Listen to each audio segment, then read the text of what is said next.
As you can see from the thumbnail, I'm doing a receiver hitch install on my Wagoneer S. Why mine didn't come with one from the factory, I do not know. This turned out to be a much bigger project than I thought it was going to be. All right, let's get into it.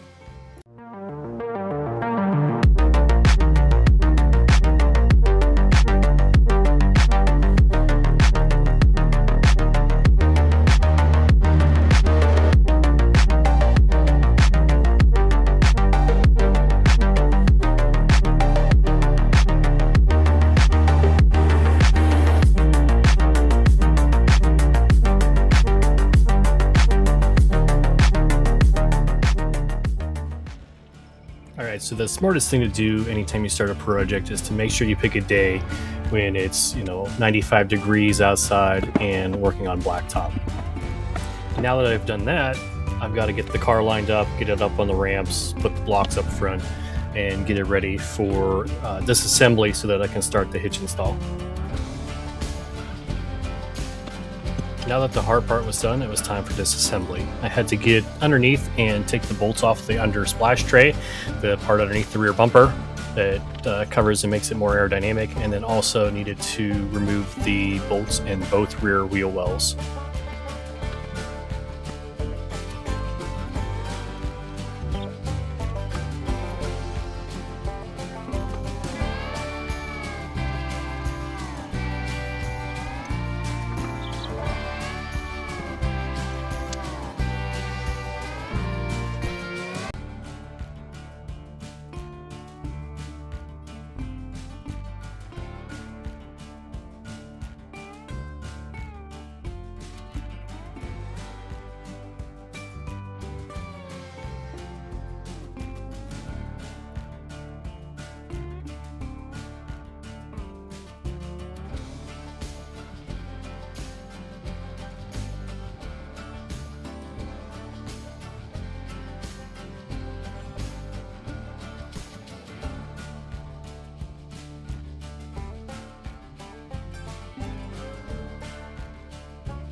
Without any instructions, I've got the splash tray off, and then I needed to continue to remove multiple bolts in order to get the bumper skin off. I also went ahead and took the taillights out. You don't need to do that for this, but I wanted to make sure that I didn't hit them or scratch them up. Now, my GoPro overheated. It did that a couple times during this. Like I said, it was very hot out, but the aluminum push bar on the back has to be removed. There's 3 bolts on each side. It's very simple. You just take 3 nuts off on each side, so 6 total nuts, and then it just pulls straight out and off, and you can just set that aside because the hitch receiver will take its place. Once I got the bumper skin off, I actually had to wait about 2 hours for the mail to come and for the actual hitch receiver to be dropped off. I'm glad it came the right day. Otherwise, I'd be sitting here with no bumper for a while. But it showed up, I got it unpacked, and it was time to install it.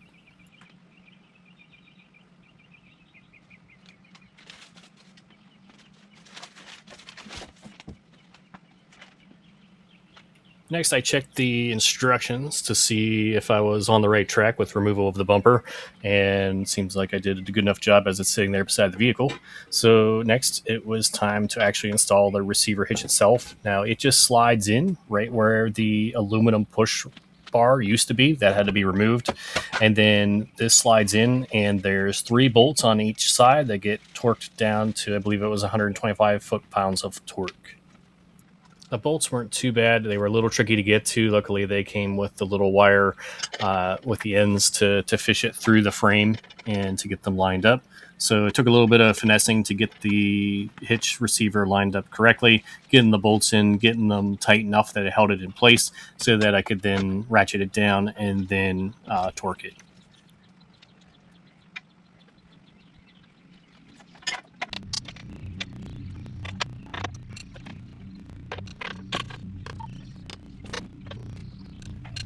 Now that the hitch receiver was installed and torqued down, now it's time for a reassembly.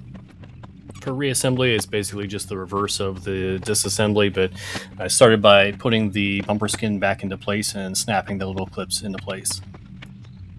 The hardest part was there's a single 7mm bolt on each side that's hidden underneath the wheel well trim. To get to that was such a pain because I didn't want to snap the trim completely off because I was so afraid it was going to break one of those plastic clips. But once I got that bolt on each side done, then it was time to start putting the rest of the bolts back in. Once that was done, I had to put the taillights back in. These just slide into place and kind of snap in, and then there's a single Torx bolt that goes in. And then later, part of the last step, there's a plastic cover that goes over top of that snaps on, and then another Torx bolt that goes into that as well. Then it was time to put the bolts back into both the fender liners, one on the driver's side and one on the passenger side. There's a handful of bolts. I think it's like 5 bolts on each side. And then finally, the last step is to reinstall that splash tray underneath the bumper that I put in first. Do apologize, my GoPro overheated again, so I didn't get all the footage of reassembly.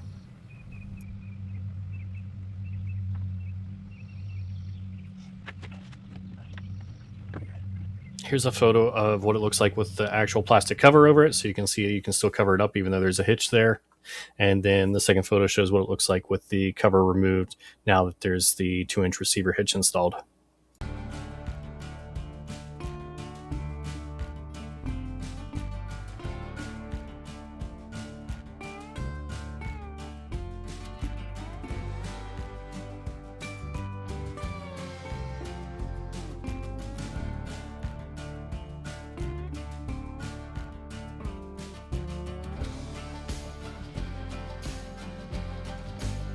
And here's what it looks like when I've got to go get gas in my EV.